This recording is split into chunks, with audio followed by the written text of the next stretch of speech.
nado-dominate yung ano no, yung discussion sa public na palpak na policy, yung budget, national budget. I think that's the biggest one right now. Kasi talagang hindi siya ano eh, hindi siya maka-Pilipino eh, yung budget, yung 2025 budget eh. Ang pinakabonggang problem kasi dito dun sa national budget, and things that Sec Amina and Yusek Goddess are not explaining to us, is the fact that the president, aside from the constitutional limitations he has and constitutional duty that he has in framing the budget, meron siyang political power in order to impose kung ano yung mga proyekto at kung ano yung mga bagay na gustong pondohan ng executive at i-translate ng legislative into GAA na hindi ginawa ng Bongbong administration.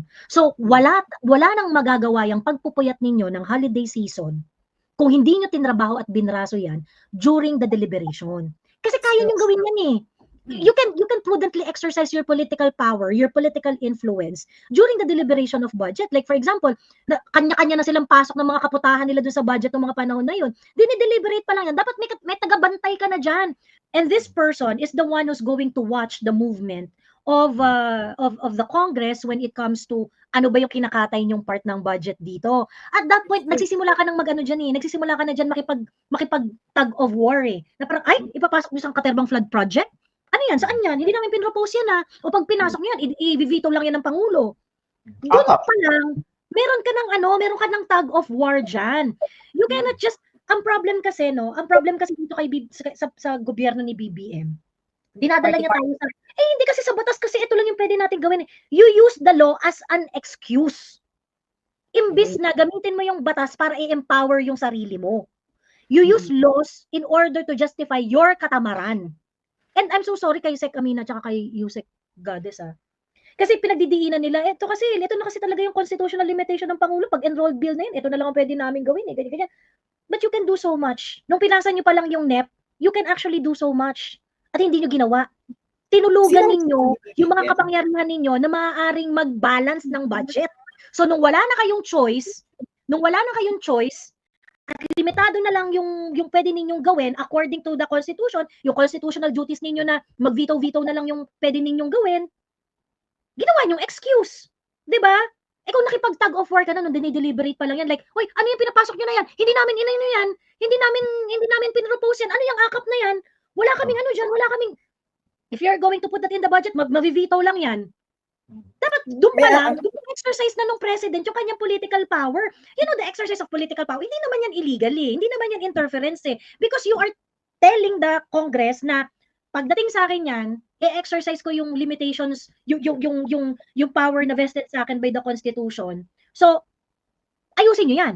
Huwag yan ang ilagay nyo dyan. 'Di ba? Clearly, itong 2025 national budget is a budget dictated by the House of Representatives. Congress. Tama.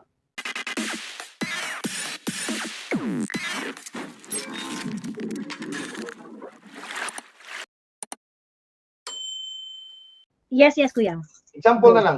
Talagang I really this is a personal experience. So, pumunta kami doon sa Oslo, south of Cebu. Yung very famous for whale watching. Okay. In 2018, this was during PRRD's presidency. Grabe talaga yung turista doon. Nakikipag-usap ako doon. Yung mga boatmen doon, alam mo, minsan sa isang linggo, yung organization nila, naghahati-hati sila, Joey, between 25 to 30,000 a week. Okay. Yung boatmen yan, Yung mga guides, kumikita local sila. Tour guides, no? Yung local tour guides, 10 to 15,000 a week. Yung habal-habal drivers, Joey, Tatay Ambis, Kati, mga kasama, habal-habal driver, kumikita sila. 15,000 a week. True, I believe in that. This is just Oslo ba? Yung mga V-Hire, no? Yung mga UP Express. Ang lalaki ng kita nila. Tapos ngayon, about 2 weeks or 3 weeks ago, nakausap ko yung kaibigan ko na may car rental. Sabi nila talagang wala na nga daw turista. And even Boracay now. Wala tao sa Boracay. Well, for one thing, our airport is back to being worst airport in the world. 'Di ba? I would just like to piggyback doon sinabi ni Kuyang Ibi na yung tourism kasi is low hanging fruit.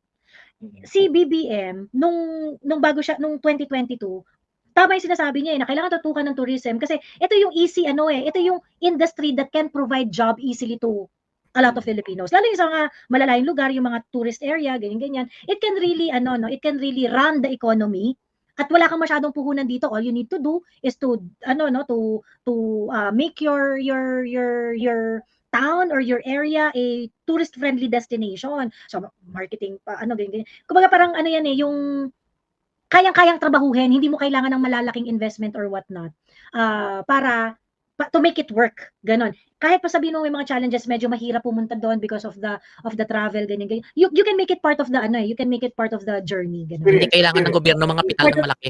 Oo, part of the experience. Ganon. Ang nakakabwisit kasi, etong si Cristina Frasco, before mag-dip yung number niya itong ina-explain kanina ni Kuyang EB, before 2024, nung 2023 pa lang, we've been calling for the resignation of Cristina Frasco. Kasi, itong si Cristina Frasco, 2023 pa lang, binobola na tayo. Remember, naglabas ng data itong DOT, na sinasabi nila na, uy, na tayo ang laki ng in-increase ng tourism, ganyan-ganyan. And this idiot lady is comparing the numbers of 2023 to pandemic numbers. Sabi niya, ito mas mataas na nga yung numbers natin kumpara doon sa pandemic. Kaya parang, bakla. Hindi yan achievement. Kaloka? Hindi yan achievement. Ano pinagsasabi mo? Diba? Nakakaloka siya. Ayun. Ano ba yan? Zero, syempre zero nung pandemic. Tama. Pero alam mo sa corporate world yung performance ni Frasco, automatic tanggal ka na kaagad. Oh yes. Tama. Sa true, Mami Laika. In fact, yung AVP pa lang sana, dapat tanggal na siya eh. Yeah. Yung pagpak na AVP. Totoo. Kasi pwede tayo mademanda doon. Oo. At malaking kahihiyan yun. Pinagtawanan talaga tayo sa buong mundo hindi lang sa Asia. Talagang pinagtawanan tayo nun. Nung kausap ko nga yung isang kaibigan ko na foreigner, sabi niya, kasi nandito sila yung panahon ni PRRD. Sabi niya, anong nangyari sa bansa ninyo? From here daw, during PRRD, less than 2 years of Bongbong Marcos, nasa baba na underground na daw by 6 feet. Sabi nung isang, this is a foreigner married to a Filipina na may negosyo din. Biro nyo, ang tawag dyan, lampas tao daw, ng level natin during PRRD, bigla na lang tayo daw, in less than 2 years, nag 6 feet below the ground. sabi niya. So, at ito hindi biro kasi nagnenegosyo yung mga taong yan dito sa Pilipinas and they can actually tell the difference, wala silang bias, very objective sila kasi tinitingnan nila ay yung kanilang mismong personal experience, yung how the government deals with them, the private sector as well. So, yun, at pangalawa na palpak na polisiya talaga, again, Joey, and we would all agree, itong polisiya natin sa West Philippine Sea nga, itong pagkakatuta ni Bongbong Marcos, na dito sa Pilipinas, na it's getting worse and even worse as the day passes. Hindi lang natin namalayan. Mula sa inaway na niya yung China, inaway na niya yung Russia, di ba? Nandito na yung nuclear missile systems, tapos bibili naman tayo daw ng Typhoon weapon systems at antagonize na naman yung China. Tapos bigla na lang may Russian submarine doon sa may Mindoro na surface kasi daw maalon. Putang ina. Submarino yan, nasa ilalim yan. Bakit ka magsusurface dahil maalon? Dahil bad weather? Walang immune to bad weather. May ako dyan, Kuyang EB. Meron akong parang alitap-tap dyan doon sa Russian submarine na yun. Apparently, yung Russian submarine daw na yun, distress lang. Yun yung sabi. So, ano bang mo doon? Ano bang na-scoop mo doon sa Russian submarine? Kasi it's parang medyo, bakit merong ganun, di ba? Pero alam mo, Joey, sabi distress lang daw if yung alitap-tap mo has the highest clearance na top secret, maniniwala ako. Pero kung mid-level clearance lang siya, mahirap akong maniwala kasi a Russian submarine is one of the best submarines in the whole world. Even better than American submarine systems. So, kahit typhoon, hindi naman yan apektuhan kasi sa underwater. Ang alon sa ibabaw lang naman . Antay ko doon, Miss Cathy Joey, no? Antay ko doon is yung Russia, nagpapahiwatig na. Nag-flex lang siya, nag-flex. Mm. Para sa akin, nag-flex yun. Oo. Di ba umaangal sila sa Typhoon weapon. Typhoon missile system. Yeah. Ang sabi kasi is that well, the yung nag-alitap-tap is inescortan daw yun. Distress pagkatapos after daw nun, inescortan siya pabalik ng Russia. Ganun. Akala Bakit hindi sila naglabas ng statement ang Russian? Ang Russia walang statement. Ang Russian. Usually, you will, maglalabas ka ng statement and you will apologize the reason why we submerged or, Tama si Miss Cathy. Happened to us. Say that, di ba? Tama si Miss Cathy. Very sensible answer. Hindi ko naisip. Thank you, Miss Cathy. Kasi, the Russian Foreign Ministry should have issued a statement confirming that it is a distress, it's a distress vessel. Yes. Especially it's a submarine. That's very, kasi once you have a submarine sa ilalim mo, tapos you're in a, yung territory, nasa ibang territory ka, that's very, threatening and dangerous. Tsaka protocol ba yan? Kaya nga, apektado yung ekonomiya natin. Apektado yung ekonomiya natin. Over the last 2 years, pinakamababa ang foreign direct investments. Contrary sa sinasabi nitong bangag na ang dami trillion daw yung mga investments na hindi naman talaga nag-materialize. At ito pa, yung stomach churning, Joey, no? Mga kasama dati, no? 25 or 26 foreign trips. The most traveled president in the history. Without outcome. Most traveled without outcome. Diba? Jet setter. Ako, ang idadagdag ko doon yung yung another, yung bago mag-end of the year, di ba lumabas yung economy natin, super bumagsak talaga. Di ba? Na dahil yung ating tag dito, stock exchange natin bagsak. Tapos yung ating what do you call this? Real estate. Halatang walang investor. Walang bumibili. Yung duplex oversupply tayo sa di ba? Yung duplex right, yung duplex houses, yung presyo bumaba by as much as 14.6%. Ganyan. Tapos yung non-performing loans ng mga bangko, the highest in 2 years. Non-performing loans, hindi na makapagbayad yung mga naglo-loan. Ay, teka, may singit ko lang. Ang tawag dito, may maiden flight pala from Manila to Paris nung December 10. Or December 8 I think that was. Ayun. December 8 or December 10, yung flight from Manila to Paris. So, direct flight na to from Manila to Paris. Ang mga pasahero nila, mga government officials. Mga government officials, pagkatapos 3 vloggers. Nakakaloka. Merong nag-vlog. Merong nag-vlog na bigatin. May nag-vlog about it. So dinocument nila yung maiden flight na yun ng relate ko lang din sa travel kasi natawa ko, naalala ko dahil parang grabe kadiri talaga to. And I do not know, ito ba ay standard practice ng mga ng government na kapag may maiden flight ang pasahero mo, mga government officials. Ito si David Guison yung nag-vlog eh. Ito yung teka. Parang nag-iimbita yan ng mga VIP ata yung mga airline pagka maiden flight. Oo, pag maiden flight, oo. So, practice ba na mga government employees yung sakay sa maiden flight? Or because this is Manila to Paris? Parang gano'n na rin. Pinili na kasi Manila to Paris. No? But anyway, ito yung Anong airline yan? Ito.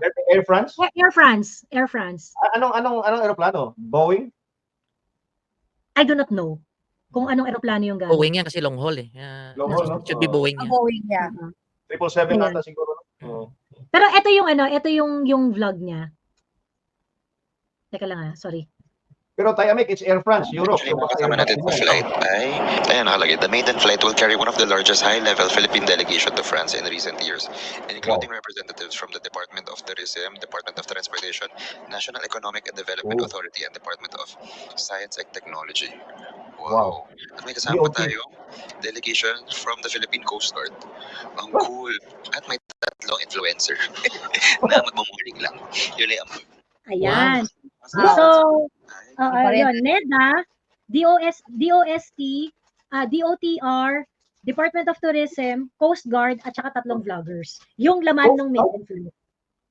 nung panahon nga ni Tatay Digong, 'di ba, kahit yung mga business class na mga binawal 'yan. Huwag kayong Bawal yan. kasi pira ng ano 'yan, pira ng tao 'yan.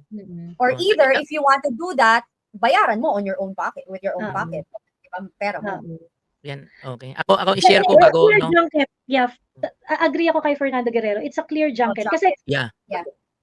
talaga ba, maiden flight laman, high-level Philippine contingent from DOT, Department of Tourism, Department of Transportation and Communication, NEDA, DOST, at saka Coast Guard with 3 vloggers. Baka naman libre. Parang promo nung nung Pero airline. it's unethical for you to accept gifts. If you're Yeah. Yes. It's Yes. graft and corruption. Oo, kasi ba't No nililibre? policy, diba? No gift Hindi, parang policy part dapat. ng di ba parang part ng parang trabaho, ganun. Huli ang junket. Yeah, Pero junket is kasi junket yun, junket. bawal eh. Kasi Kasi may certain ang favor eh. Mamilita, kay PRRD kasi, ang tingin kasi ni PRRD dyan, ba't ka bibigyan ng libre? Kasi pag binigyan ka ng libre, hindi man yan, pagka pinasa, hindi kasi para yan, ma-study yung tourism, kinembula. Ang tingin kasi ni PRRD then is that merong exchange yan. Oo. Merong exchange yan ng, hindi po pwedeng wala. Yung mga junket na yan, it will come Sila with the lang ba yung price. sakay o may mga pasahero din? Yun lang daw eh. DOST, DOT, DOTR, DOST, NEDA, Coast Guard. At Tapos tatlong may vloggers. Flight trial. O try natin yung flight tapos mag-invite kayo ng mga ganun. Kaya may PR. Kasi yung vloggers ngayon parang yun yung mga PR before eh. Kasi sabi ng vlogger Mami Laika, the largest contingent of Philippine government officials. Oo. Yun ang sabi ng vlogger na yun. So it means to say, very significant yung numbers nila. Yusek, secretary, Yusek, ASEC, ilan siguro yan. Oo. Ayun, Plus ang mga mga personal, mga PA. Kailan yung Joey? I will look at it. I think December 8 yung flight. December 8 yung flight. Yung vlog was dated December 10 eh. Ayun. This year lang. I'll post the video in a while. Yung na This yun. year lang. Sis, this year lang yan. Ditong December lang. Last year. Ditong December Ay, lang. bakasyon. Oo, bakasyon. Bakasyon. Kasi Obviously. magandang ambience dito sa Europe basta winter at saka Christmas eh. Magla-lovers in Paris sila. Oo. Ang content, Vloggers Yeah. in Paris. December Vloggers ito in yung Paris. flight. Nora de Jong. So ano ko lang idagdag ko bago ako bumaba for work. May work ako in 2 minutes. Ito isa sa nakita ko na palpak na na policy yung kinoment kanina ni Teacher Mark Reacts. He is a good vlogger. Magna Carta for seafarers na kung pag-aralan mo yung buong batas na yan, naging batas na ay favors the sea owners, hindi nagpi-favor Hindi na sa seafarers. mas disadvantage sa mga seafarers. Then before I go, I would like to invite pala sa mga viewers because 'di ba lang 'yon ang ginagawa nilang propaganda sa survey si Teacher Mark Reacts gumawa siya ng independent survey online out of 1,000 participants. Nakita natin na yung mga lumalabas sa mainstream media hindi 'yon pala ang ang lumalabas sa mga independent na kaya open 'yon kahit sino pwede mag-participate. And ang natuwa ako doon dahil mostly sa pumasok siyempre mga Dutertista, yung mga mas majority ang pumasok so 'yun lang. I'm going to work pero within itong buwan na to ang my vlogs I will dedicate it sa siyempre campaign period na and most probably I will focus sa coming election especially sa Senate on the Dutertista na kailangan natin kasi it is in order kung tayo ay maka-Duterte kung gusto natin na i-save at matulungan si Inday Sara kasi for me it's time to pay back para sa akin kailangan natin balikan ang mga Duterte. Dutertes have done all their part, even yung pinakamalala na parte ng buhay nila, putting their life in danger, pamilya nila in danger, ginawa na nila lahat. So tama na yung may mga nagsasabi na ganun pa rin, bakit hindi si Sara ganito ganyan, bakit hindi ganito ganyan. Tama na yun. It's time for us to give back sa mga Duterte. So yun ang maging content ko within these days na is about Dutertista like what Nak Joey said about the Dutertista. It is about us na kailangan natin we have to claim at kailangan i-impose natin ang ating boto para in that way makita nila na may pwersado pa rin at we can do something talking of election kasi sa lahat sa atin sa 3 taon ito lang pagkakataon natin na makaganti. Lahat na pangbabalahura ginawa na nila sa atin lahat ng pambabastos, yan sa budget lahat. Sa mga military, police officers, ginawa na nila, nagbida-bidahan ng mga makakaliwa. Ito lang ang chance na to, ang pagkakataon na ito, isang beses lang to sa 3 taon na makaganti tayo. So let us assert the Dutertista vote. Yan thank you very much for being with you. I'm going to work, Miss Katibina. Thank you. Thank you, Tay. Get well. Pagaling mo yung ano mo. Thank you very much. Sige, amping. Yeah, Happy New Year sa lahat. Sige, amping yun sa amping kanunay. Sige, bye for now. New Year po. Sige, Happy New Year. Sobrang daming sobrang daming palpak na ginawa na parang kasi right now ang pinaka talagang nado-dominate yung yung discussion sa public na palpak na policy, yung budget, national budget. I think that's the biggest one right now. Kasi talagang hindi siya hindi siya maka-Pilipino yung budget, yung 2025 budget kahit pa sabihin ni BBM na ni-review niya yung budget and things like that. It wasn't really it wasn't really modified in such a way na siya ma-minimize yung space for corruption. Just a very quick very quick discussion lang on the national budget. Kasi ang problem, ang explanation ni Sec Amina at saka ni Yusek Gades dito, limitado kasi ang government, limitado kasi yung dahil sa batas, ang power lang ng, kapag enrolled na yung bill, all they can do is to do a line veto. Ibig sabihin, pass or fail na lang yung specific na item na yon. Idadagdag or babawasan na lang, ganon, yung mga specific item. And I think their explanation is correct. Tama naman talaga explanation nila if we're going to look at it doon sa exercise ng constitutional power ng presidente. Limitado ka naman talaga yun lang naman talaga kapangyarihan mo. Kung enrolled bill na yan at yan na yung pinresent sa'yo na budget, wala ka na magagawa. Your hands is tied doon sa duties and responsibilities mo under the Constitution. So reviewin mo, mag-veto ka, pagkatapos, pag-isipan mo na lang later on kung saan mo kukunin yung mga budget, kung possible ka mag-realign in the future ng mga budget, or may iba kang source of fund na pagkukuhanan para doon sa specific project na naiisip mo if that's even allowed. But ang pinakabonggang problem kasi dito doon sa national budget and things that Sec Amina and Yusek Gades are not explaining to us is the fact that the president, aside from the constitutional limitations he has and constitutional duty that he has in framing the budget, meron siyang political power in order to impose kung ano yung mga proyekto at kung ano yung mga bagay na gustong pondohan ng executive at i-translate ng legislative into GAA na hindi ginawa ng Bongbong administration. So wala nang magagawa yung pagpupuyat ninyo ng holiday season kung hindi nyo tinrabaho at binraso yan during the deliberation. Kasi kaya nyo gawin yan You can prudently exercise your political power, your political influence during the deliberation of budget. Like for example, kanya-kanya na silang pasok ng mga kaputahan nila doon sa budget ng mga panahon na yun. Dini-deliberate pa lang yan. Dapat may tagabantay ka na dyan. Meron ka ng presidential, kasi lahat ng administration, meron silang tinatawag na, nagbavari-vari lang yung name yan, pero may tinatawag silang presidential legislative liaison officer. Yun person, sabihin ko, Joey. And this person is the one who's going to watch the movement of the Congress when it comes to ano ba yung kinakatay yung part ng budget dito. At that point, nagsisimula ka ng nagsisimula ka na dyan makipag tug of war Na parang, ipapasok mo isang Katerbang flood project? Ano yan? Saan yan? Hindi namin pinropose yan O pag pinasok nyo yan, i-veto lang yan ng Pangulo. Doon pa lang, meron ka ng tug of war dyan. You cannot just, ang problem kasi dito sa gobyerno ni BBM, dinadala niya tayo sa, hindi kasi sa batas kasi ito lang yung pwede natin gawin. You use the law as an excuse. Imbis na gamitin mo yung batas para i-empower yung sarili mo. You use laws in order to justify your katamaran. And I'm so sorry kay Sec Amina at kay Yusek Gades Kasi pinagdidiinan nila, ito na kasi talaga yung constitutional limitation ng Pangulo. Pag enrolled bill na yun, ito na lang ang pwede namin gawin ganyan. But you can do so much. Nung pinasa nyo pa lang yung NEP, you can actually do so much. At hindi nyo ginawa. Tinulugan ninyo yung mga kapangyarihan ninyo na maaaring mag-balance ng budget. So nung wala na kayong choice,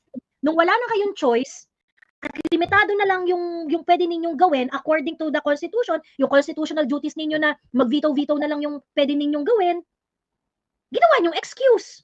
'Di ba? Kung nakipag-tug of war ka na nung dinideliberate pa lang yan, like, "Hoy, ano yung pinapasok nyo na yan? Hindi namin inano yan.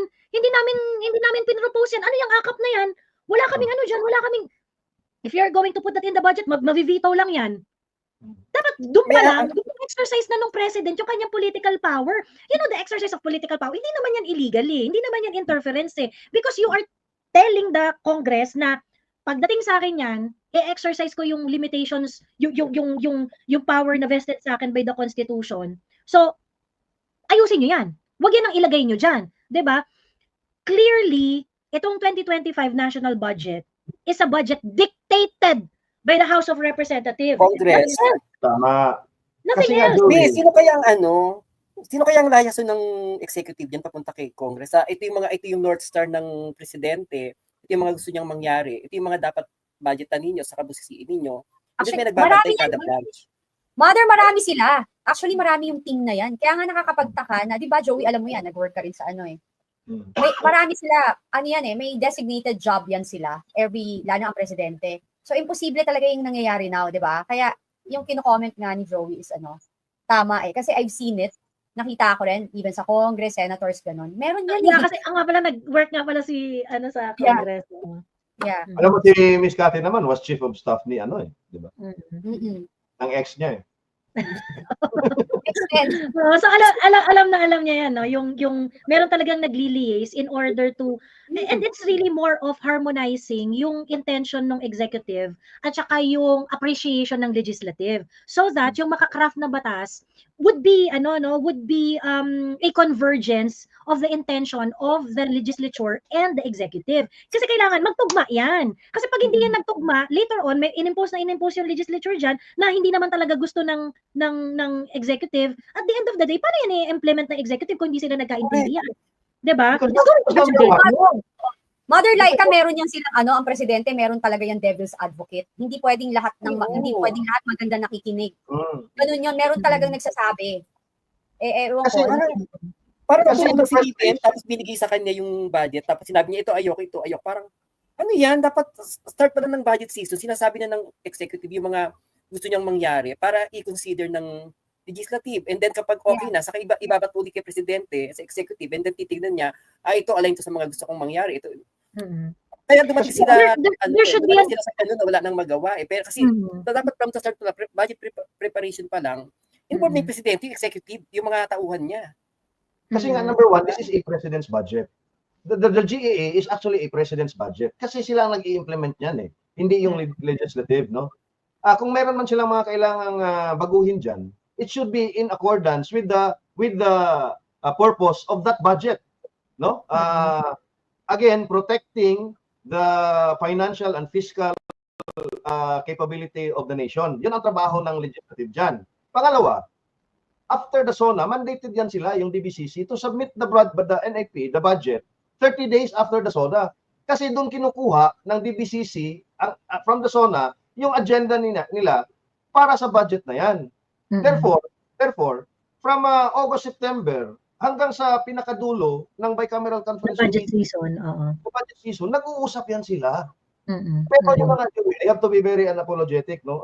Dito I have so much respect for Amina Pangandaman and Yusek Gadisov. Seems to me na they are now part of the cover-up. Kasi nga, pati nila, pilit na nilang tinatakpan, even if alam nila na mali talaga yung ginawa. Case in point, anong ginawa nila? To skirt the unconstitutionality of the budget dahil lumobo ang DPWH kaysa sa Education Department, contrary to the Constitution's mandate. Ang ginawa nila ngayon, pinagsama na nila special academies and schools and institutes, no, na hindi naman talaga ang mandato ng Constitution, because yung provision doon na Education Department pertains to the Basic Education Department. Sinama na nila yung Philippine Military Academy, yung Philippine National Police Academy, yung Local Government Academy, Public Safety College, at kung ano-ano pa. Ewan ko kung ano pang mga eskwela dyan ang nila. Para lang na mas malaki yung Correct. Diba? It's really frustrating kasi parang, Sec Amina, you are better than this. Yes. Even you are better than this, Sec. Diba? Don't forget also, kaya nga tinaasan yung DPWH. Remember, it's the Congress budget, diba? And remember, di ba, walang resibo yan. Remember, what do they use? Pag may project sila, yung wala sila talaga. by certification yan. Exactly. So kasi pag nag-DepEd yan, kailangan talaga, they need to present everything. Pero pag if the Congress or like all those the project from DPWH na dadaan dyan sa Kongreso, ang dali lang i-justify for them. So whether kung saan nila dalhin, di ba? So nahihirapan silang magnakaw kapag nandun sa mga designated agencies. Saka sino nga ulit itong mga congressman na may mga family business pertaining to construction, exactly. Diba? Sabi ko, is number 1. Roger is number 2. Halos 85% daw, sabi ni si Mayor Magalong ba yun, Joey, nagsabi? Halos 85% ng mga kongresista dyan, may mga sari-sarili ng mga kontraktor. Balita ko nga alam ito Si Saldi daw, kailangan daw lahat ng project kasali siya may cut siya. Ganun daw. Uy, ang chismis ko sa kaparangan. Kasi itong si Dong Gonzales. Si Dong Gonzales, hindi to tatakbong congressman eh. Walang tatakbuhan to sa 2025. Si Dong Gonzales. Yung pwesto ni Dong Gonzales, ang tatakbo anak niya. Tapos yung isa niya yata tatakbong vice mayor, yung isa, basta buong pamilya niya tatakbo except siya. At ang chismis sa kaparangan ay siya ang magiging DPWH secretary. Bongga. Wow. Grabe ning Di ba distrito na yung Joey, nung sinimula ng March, gumuho yung isang flood control project doon, a month later? Siya yung merong kaso na 612 billion flood control project. 612 million flood control project. Dinimanda siya ng barangay captain sa Pampanga. Wow. Ayun, sa ombudsman. Alam mo ano lang yan yung pag halimbawa nasa business ka na construction at mayaman na kayo, you have to protect yung business nyo. Siyempre yung pag yan, distrito yan, lugar-lugar yan. So tatakbo ka sa politika para ma-protection yung business mo at the same time para kumita ka. Pag nasa politika na ka naman, makikita mo na, ang laki pala ng kinikita dun sa tayo nga ng business na ganito. Para doon yung mga project ko. So, dapat may yung audit sa DPWH. Kaya sa totoo lang, ako gusto kong abangan yan. Kasi hindi ko naman alam Yun lang ang chismis sa kaparangan. Alam nyo, ang chismis lang yan. Hindi natin alam kung mangyayari yan. Pero, kumbaga, sa trajectory ni Dong Gonzales, parang doon papunta kasi kontraktor. Tapos na yung term niya. Tapos na yung niya eh. So ngayon, ano na yung next? Sabihin natin na baka hindi naman siya yung choice para mag DPWH secretary. Pero I think he's gonna go for it. Kasi yun na yung trajectory eh. Kasi hindi na siya makakatakbo, hindi naman mananalo senador yan. 'Di ba? Yung mananalo senador yan, tapos hindi naman niya mabangga yung gobernador ng Pampanga or kung si mayor kung saang lugar man siya, ganun. Hindi naman niya basta-basta mapapalitan yun eh. So dahil tapos ng kanyang pagiging kongresista at yung kanyang lahat ng kamag-anak ay may tatakbuhan ding posisyon, ang pinaka next target talaga sa kanya is mag-DPWH secretary. So pero even na Yusek. Yeah, Mia Yusek. Ako yung call ko diyan, anything na kunwari may pamilya na may negosyo sa construction or anything, wag niyo bawal tumakbo. Oo. Di ba?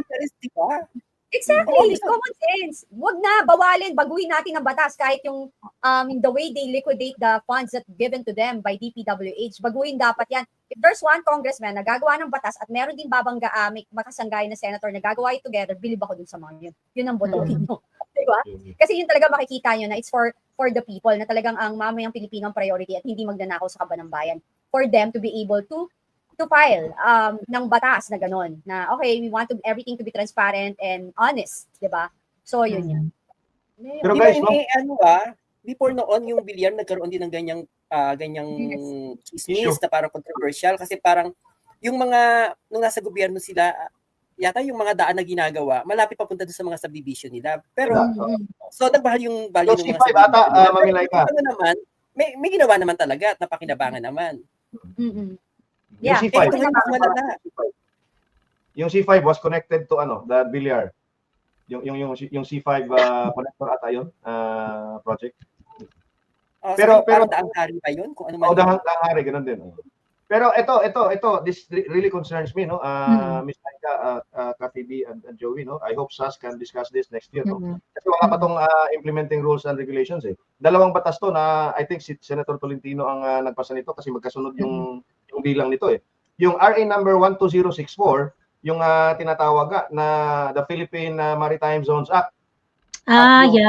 Oo. 065 na tinatawag na Philippine Archipelagic Seabed Act. Kasi ito, ewan ko pa, kasi wala pang IRR to eh.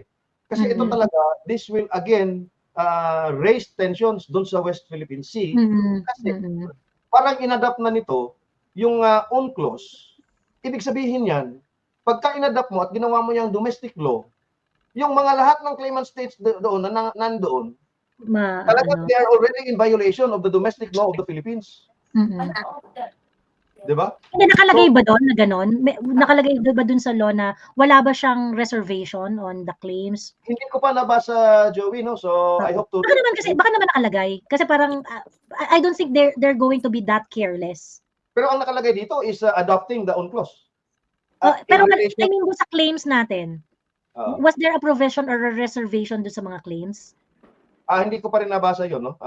Pero the fact na ginawa nila yung UNCLOS na international law at inadapt nila bilang domestic law, technically, those people, ng lahat ng mga claimant states doon, are already in violation of our domestic laws.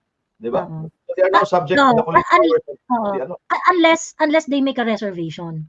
Pero yun na nga, anong mag-supersede? Does international law supersedes our domestic law, or does our domestic law supersede the international law? In the 200 nautical mile exclusive economic zone, di ba? So I hope we can discuss this, no? I think mag-a-apply dyan conflict of laws. Yung mga rules and conflicts of laws, ayun. Pero nakakabahala din. Yeah. Definitely, tama kuya. Oo. Mag-out of topic ako ng konti. Ako hindi ko maintindihan din na bakit ang bansa natin or na hindi makita na lahat ng hinawakan or naging part ang Americans, hindi umasenso ang bansa. Tingnan mo ang mga European countries na naghinandle ang Hong Kong lumaki, Singapore lumaki. You know, tayo ang dami nating natural resources, ang dami nating kayamanan, ang dami nating pwedeng gawin. Hindi tayo na-improve. Kasi ayaw tayong palakihin. Ang sisipag pa natin. Sana hindi nila makita yung factor na yon. And look at China. Ang laki-laki now. 'Di ba? Ang laki-laki now. So, I don't get it. Ayan, game. Sorry, out of topic. Okay, go. Tama. Hindi, kasama yun. Tama, Miss Cathy. Tama yun. Mahal mo lang ako eh. Kaya sumasang-ayon ka, charot. Hindi, not just China. You even look at Vietnam now. Yeah. Naiwanan na tayo ng Vietnam. Ang layo natin. Ang layo na talaga natin. Ayan. Teka, welcome back muna natin si The Free Thinker. Ayan. Hi, Tio. The Free Thinker. Yes, nasa ano tayo? Anong topic na? Nasa ano pa rin? Talaga stomach. Ano yun? Policies. Ayan, actually, papaalis na tayo. Policies. And any government policy for you? For me, yung policy of the policy of ayuda. I mean, yan yung ano, correct. Kasi ganito, the ayuda, kawawa yung middle class, you know? Kawawa yung middle class. I mean, the government should make an effort to equalize its citizens, like the poor, the rich, to bridge the gap. And ayuda, that is something na parang masakit sa taxpayers. Kasi the poor people, or maybe the tamad people, will not be encouraged to work. So ang ayuda policy, hindi siya sustainable at hindi din siya it hurts it hurts the future kasi hindi you can't build upon it di ba? Yes, tsaka it should be to yung pinang ayuda, it should be to programs to generate jobs. Yung parang long term sustainable kasi it should not the taxes should be para sa lahat. Should be felt by everybody. Ayun. So kawawa yung middle class ang nagbabayad, yung rich wala naman sa kanila yan kasi they can do legal tax avoidance. The poor cannot be taxed because they are in the lower bracket. So it's the middle class yung nag-e-effort, naghihirap magbayad ng tax para ipamigay lang sa sa mga ganun, 'di ba masakit siya. So it's really hindi talaga siya magandang policy. Understandable kung may pandemic or kung may national emergency, but to normalize the ayuda, kaya, excuse me, bye-bye Philippines. I don't want to feed their stomach. To make it a go-to solution, to make ayuda a go-to solution, talagang sobrang incompetent talaga ng gobyerno. Kasi ano yan, I posted a video of Pagudpod, yung usually na pinupuntahan ng mga turista sa Ilocos. Sa Ilocos Norte, yes. Oo. Ngayon yung nabagyo doon, ano pa yun, bagyong Marce pa raw yun, yung nawasak yung mga hotels doon and whatnot, ganyan. December 27 yung video na December 28 binigay sa akin yung video. Video was taken December 27. Tapos yung itsura niya, devastated pa rin na devastated. 2 months after ma-ravage siya ng typhoon. And the solution that was given to them, binigyan silang tigpa 500 pesos ayuda. Yeah. My God. Diba? At saka ganito ha, buti sana kung yung ayuda na yan, 100% nakakarating lahat sa mga beneficiaries or kung qualified pa yung beneficiaries or kaibigan lang na nagpapalista or worst, sa politiko for election. It's a legalized corruption. Ang ganda ng comment niya, di ba, nung sinabi ni Martin na justice daw ang ayuda. May nag-comment, justice. Oo. Yun yung Injustice sa conclusion middle talaga. class. Sa totoo lang, sabi PS ni yung Martin ano. Robles, Wait, Pro Filipino. Bibigay ko sa'yo. Wait lang, please. Okay, Do not overlap. Okay. the ayuda, ito ha, Philippines who are watching, the ayuda is injustice to taxpayers. It's injustice to the middle class, Yes. who is the 90% of the taxpayers, the country. Ayan. Actually, dapat hindi ayuda yan, dapat suhol. Ang ayuda is binibigay mo pag nangangailangan ng tulong. Wala namang pandemic or wala namang gera, bakit pa rin ayuda? So dapat suhol, hindi ayuda. Legalized Kaya nga vote buying nga sabi ni Inday di ba? Kaya nga may cover up sila ng mga mga programs nila na to be na sasabihin nila na allocated. So, yun yung nila, yung sinasabi nila na pang-cover lang, yung AKAP, yung sinasabi nila, yung may narinig ako sibol na namimigay sila ng mga business, financing, pero wala naman, hindi naman lahat qualified for hindi naman negosyante lahat. So, yun yung nakakalungkot talaga. Ayuda, narinig tayo. Sayang ang pera. Kasi hindi siya permanent ang magiging benefit sa isang tao. Temporary lang, remedy. Ang explanation ni Tamba na ayuda is justice is big BS It's talaga. BS. Oh.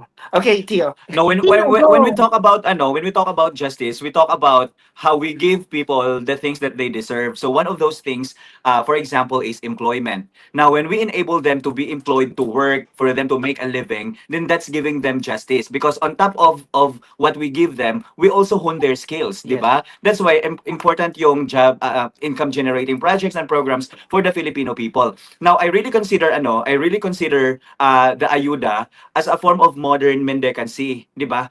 Mendicancy talaga yan. Yes. Tapos, and one of the reasons, you know what? One of the reasons why people from Davao are opposing the idea of ayuda, it's because robust yung anti-mendicancy ordinance sa Davao City. Kaya before, just to share something sa inyo, one of the things Duterte did is actually to, for example, pag may mga homeless, dinadala yan sa isang center na kung saan doon sila binibigyan ng livelihood programs, tinutulungan din sila. Hindi yung araw-araw or mostly like monthly may binibigay na ayuda. It's not justice. Only stupid people think that giving ayuda is giving justice. And one of the best examples of those stupid people is Martin Romualdez. Correct. Hindi ko nga maintindihan saan nanggaling yung word na justice. Hindi ko maget. Hindi ko makuha. Saan nanggaling yung word na justice? Kasi doon, ang idea kasi doon ni, I think yung pinanggagalingan doon ni Martin, yung sinasabi niya na ayuda is justice is because guys, magpapaalam muna kami because we need to be somewhere. But pag maabutan namin kayo, we will dial in. Thank you guys for your time. We're currently in Pattaya. That's our friend Dana. Bye po.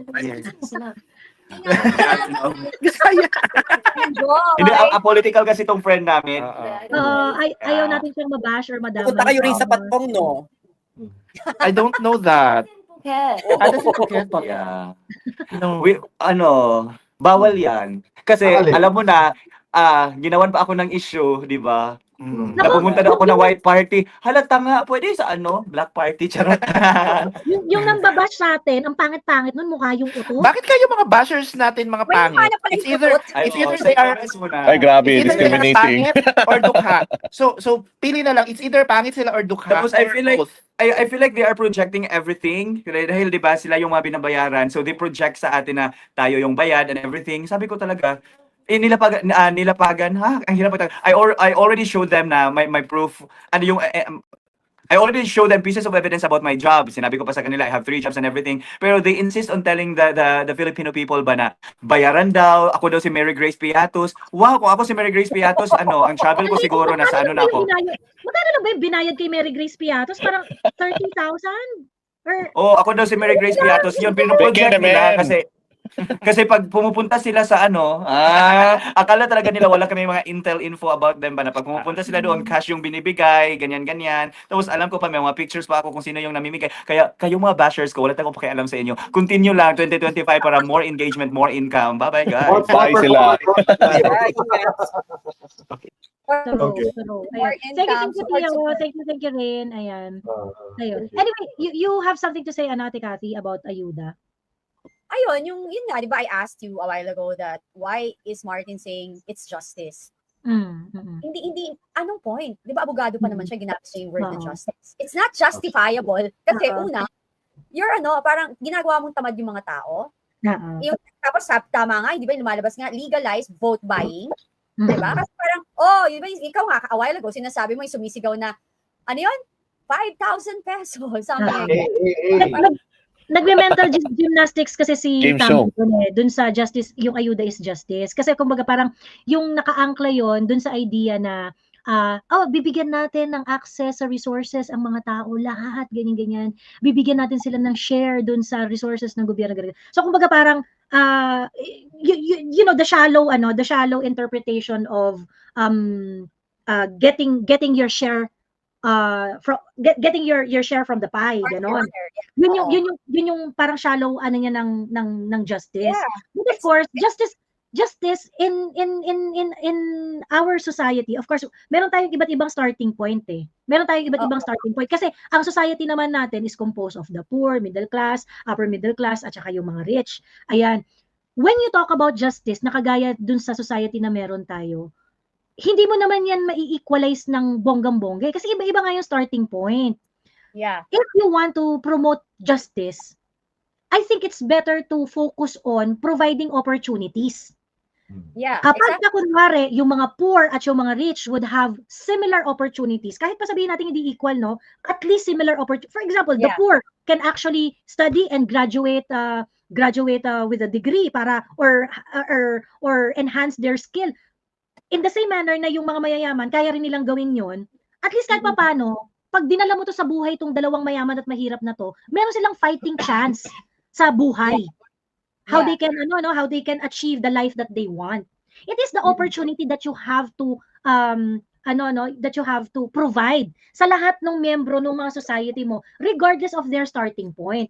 Now, if you give them ayuda, do you give them opportunities? You don't. You just give them money. Diba? Yes. And that money is very little to no opportunity. Diba? And actually, it's insulting Insulting. Kasi, is this how much you see us? This much lang? Parang, eto lang ba yung katapat namin sa tingin mo? If kung ako yung tao, no, kahit gaano man ako kahirap, okay, I need the money. Pero the way you give it to us, yung mga papalakpak, yung mga sisigaw, it's insulting. Tapos parang the way they give it away, it seems like galing sa bulsa nila. Diba? Galing sa bulsa nila na parang utang na loob pa ng mamamayang Pilipino, nagbigay sila nun. Na hindi alam ng mamamayang Pilipino, galing yun sa tax nila.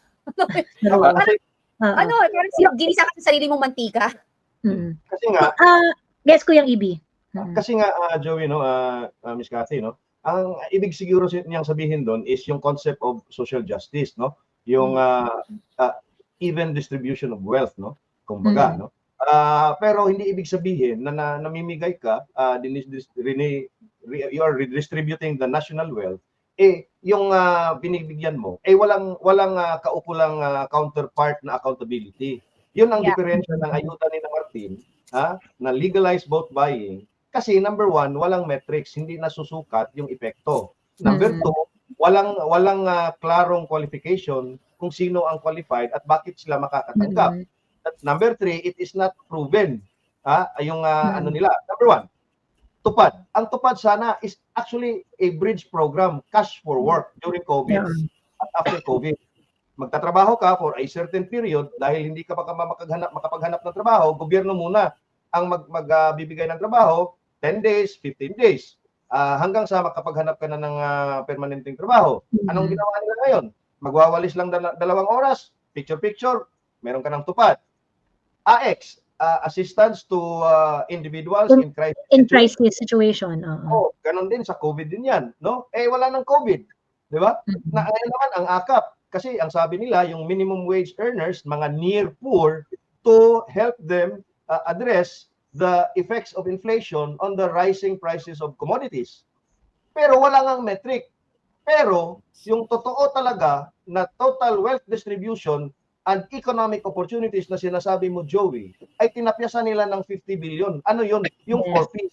Kasi yung 4Ps is a tried and tested program, no, walang halong politika, dahil direkta sila sa mga beneficiaryo galing sa DSWD, merong database, merong qualification, and most importantly, merong responsibilidad ang mga beneficiaryo para mananatili ka sa 4Ps program. Ano yun? Ang pinaka-importante doon, Joey, at sinasabi mo nga, this is to confirm na yung economic opportunities, mas similar lang, is number 1, to give them basic healthcare. Kasi, pag beneficiaryo ka ng 4Ps, dapat yung mga anak mo, dadalhin mo periodically sa health center. Ma-check sila, mabakuna sila, ma-check yung kanilang weight, kung hindi ba sila stunted yung growth, hindi ba sila malnourished. Pangalawa, dapat pagka naka-school age na yung mga anak mo, dapat they should be in school. Otherwise, mawawala yung 4Ps benefits mo. Pangatlo, pag ikaw ay nabubuntis or may infant, dapat dadalhin ka for pre- and postnatal care. Dapat yung mga newborn babies should be vaccinated, no? So lahat ng yung mga responsibilities. I-evaluate yan. Precisely because, Joey, towards the end goal, and the end goal is for them to have this level of opportunity similar to the middle class and the rich, no?